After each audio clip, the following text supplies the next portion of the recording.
ଲାଗେ। ଆଉ କଣ କହିବି, ଆମର ସବୁ ଆମେ ଆମେ ଏଇ ଯୋଉ ଯାତ୍ରା ଚାଲିଛି ବର୍ତ୍ତମାନ ଏମାନଙ୍କର ଠିକଣା କିଛି ନାହିଁ। ଠିକଣାହୀନ ଶିଳ୍ପୀ ଏମାନେ କେବଳ ମୁଷ୍ଟିମେୟ ମାଲିକଙ୍କ ପାଖରେ ବିକ୍ରି ହେଇକି ଆଉ ଗୋଟେ ଯେମିତି ମାଙ୍କଡକୁ ବାନ୍ଧିକି ରଖେଇଲେ ଡାଙ୍ଗ ହେଲେ ନାଚେ, ଏଇ ବର୍ତ୍ତମାନ ଏଇ ପରିସ୍ଥିତି ବର୍ତ୍ତମାନ କଳାର ବର୍ତ୍ତମାନ ମଞ୍ଚ କଳାର କଥା।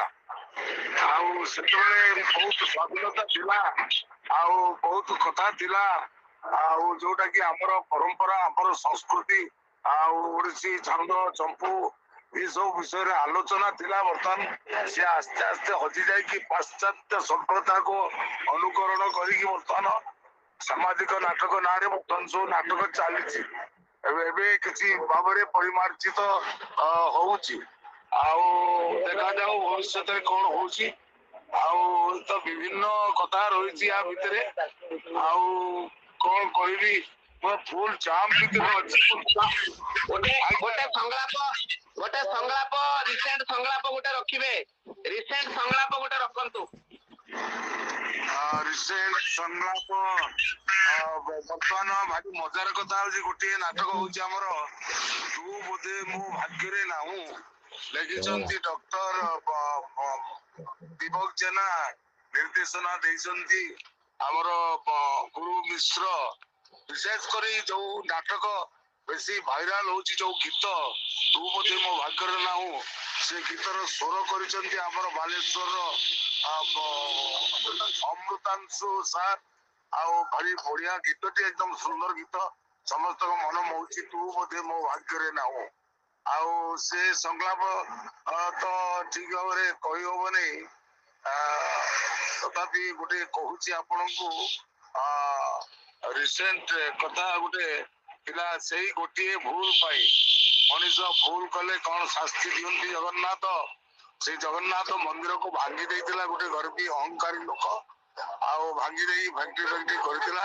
ସେ ଯେମିତି ଜଗନ୍ନାଥଙ୍କୁ କହିଥିଲା, ଜଗନ୍ନାଥ କୋଉ ଜଗନ୍ନାଥ କଥା କହୁଛ, ମନ୍ଦିରର ଅନ୍ଧାରିଆ ଗମ୍ଭୀରା ଭିତରେ ବସିଥିବା ଜଗନ୍ନାଥ? ଆରେ ସେ ତ ସବୁଠାରୁ ବଡ ଅସହାୟ, ବଡ ଭିକାରୀଟା, ଅନ୍ୟର ହାତ ଟେକାକୁ ଯେ ଚାହିଁ ରହିଥାଏ। ମଣିଷ ନଦେଲେ ଯୋଉ ଠାକୁର ଉପବାସ ରହେ, ସେ ଠାକୁର ସାମର୍ଥ୍ୟ ମତେ ବେଶ। ଇଏ ସେଇ ଜଗନ୍ନାଥ ରାମ ଅବତାରରେ ନିଜ ସ୍ତ୍ରୀ ସୀତାକୁ ରାବଣ ପାଖରୁ ଉଦ୍ଧାର କରିବା ପାଇଁ ମାଙ୍କଡ ଭାଲୁ ଏମିତି ଗୁଣ୍ଡୁଚି ମୂଷାର ଆଶ୍ରୟ ଦେଇଥିଲା। ଇଏ ସେଇ ଜଗନ୍ନାଥ କୃଷ୍ଣ ଅବତାରରେ ନିଜ ହାତ ତିଆରି ଦ୍ୱାରିକା ପରି ଧ୍ୱଂସ ହେଇଗଲା, ଏ କିଛି କରିପାରିନଥିଲା। ଇଏ ସେଇ ଜଗନ୍ନାଥ ବିଦର୍ଭୀ କଳା ପାହାଡ ଭୟରେ ଆତ୍ମଗୋପନ କରିଥିଲା। ଏ ସେଇ ଜଗନ୍ନାଥ 1866 ଡଙ୍କ ଦୁର୍ଭିକ୍ଷ ସମୟରେ ମନ୍ଦିରର ଚାରିପାର୍ଶ୍ୱରେ ଲକ୍ଷ ଲକ୍ଷ ସର୍ପ ହରାଙ୍କର ଶବ ଗଡୁଥିଲା। ଏ ସେଇ ଜଗନ୍ନାଥ, ପେଟ ବିକଳିଆ ଜଗନ୍ନାଥ, ସେ ଗୋଟେ ଦଣ୍ଡ ଦବ ମୋଟେ ଏମିତି ଭର୍ସନା କରିଥିଲା। ତାର ଏମିତି ସେ ଫଳ ପାଇଲା, ଶେଷରେ ସେ ମଶାଣି ଚଣ୍ଡୀ ହେଇକି ମଶାଣି ଶବ ପଡିଲା। ସେଇଠୁ ସେ କହୁଛି, ଏ ଜଗନ୍ନାଥ ମତେ ମଶାଣି ଚଣ୍ଡିଆ କରିଦେଲୁନି ଯେ, ଜଣେଇଦେଲୁ ମଶାଣି କେତେ ବାଟ। ଗରିବ ହେଇଥାଉ ବା ଧନୀ, ଗଜଦନ୍ତ ପଲଙ୍କରେ ଶୋଇଥାଉ ବା ଛିଟା ବସିଲାରେ ଶୋଇଥାଉ, ସମସ୍ତେ ଦିନେ ରାତିରେ ଏଇଠିକି ଆସିବେ, ମଜାଣି ମଶାଣି ଚୁଇରେ ଶୋଇବେ। ଏ ମଣିଷ, ସବୁ ଧାଇବାର ଶେଷ ଯଦି ମଶାଣି, ସବୁ ସୁଖ ଶେଷ ଯଦି ଗୋଟାଏ ପାଉଁଶ, ତାହେଲେ କାହିଁକି ଗର୍ବ, କାହିଁକି ଅହଙ୍କାର? ଜୟ ଜଗନ୍ନାଥ, ଜୟ ଜଗନ୍ନାଥ, ଜୟ ଜଗନ୍ନାଥ।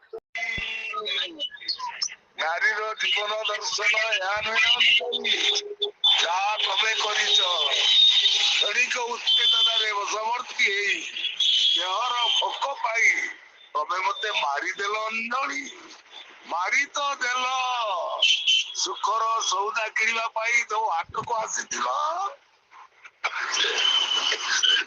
ଆପଣା ଇଚ୍ଛାରେ କିଛି କରିନି ଅଞ୍ଜଳି। ସେ ଦେହର ଭୋକ ହଉ ବା ପେଟର ଭୋକ, ମଣିଷ ଜୀବନର ଆଦର୍ଶ ହେଲା, ବଞ୍ଚିବାର ମାନେ ହେଲା ଦେହର ଭୋକକୁ ଦେହରେ ମାରିବା, ପେଟର ଭୋକକୁ ପେଟରେ ମାରିବା। ଭୋକ ମାରି ଶିଖିନଥିବା ମଣିଷ ଏମିତି ବାଟ ବଣା ହୁଏ ଅଞ୍ଜଳି। ଯେମିତି ତମେ ବାଟ ବଣା ହେଇଛ। ମଣିଷ ଜୀବନ ପାଇଁ ଦିଟା ରାସ୍ତା ଅଞ୍ଜଳି, ଗୋଟେ ଚଢେଇର ରାସ୍ତା ଆଉ ଗୋଟେ ନଈର ରାସ୍ତା। ଚଢେଇ ସିନା ସବୁଦିନେ ବର୍ଷାକୁ ଫେରେ, ହେଲେ ନଈ ଆଉ ଫେରେ ନା ଅଞ୍ଜଳି। ତମ ଜୀବନ ସେଇମିତି ନଈ ଭଳି ଅପେରା ଅଞ୍ଜଳି। ତମେ ଆଉ କେବେ ଫେରି ପାରିବନି, କେବେ ଫେରି ପାରିବନି, ତମେ କେବେ ଫେରି ପାରିବନି।